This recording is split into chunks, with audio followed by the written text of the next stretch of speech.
കൊള്ളാം. ഇതെന്താ എന്റെ വീട്ടിൽ ഇരുന്നോണ്ട് എന്തോ പരിപാടി കള്ളു കുടിക്കുന്നത്? എന്റെ വീട്ടിൽ ഇരുന്ന് പറ്റത്തില്ല. സാറില്ല. അല്ല ഞാനിപ്പോ മോനെ വിളിക്കും. മോനെ വിളിക്കട്ടെ. മോനെ വിളിച്ച ഞാൻ പറയട്ടത് ഈ പരിപാടി പറ്റത്തില്ല. ആഹാ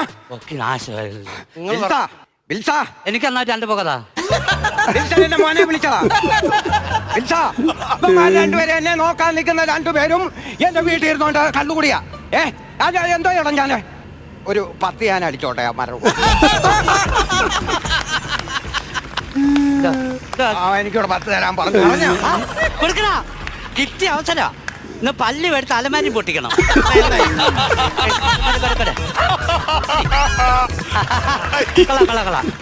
എനിക്കൊരു താഴാ നല്ല സാധനം ശകലം കൂടെ തർച്ചടാ. എടാന്നോ സാറ്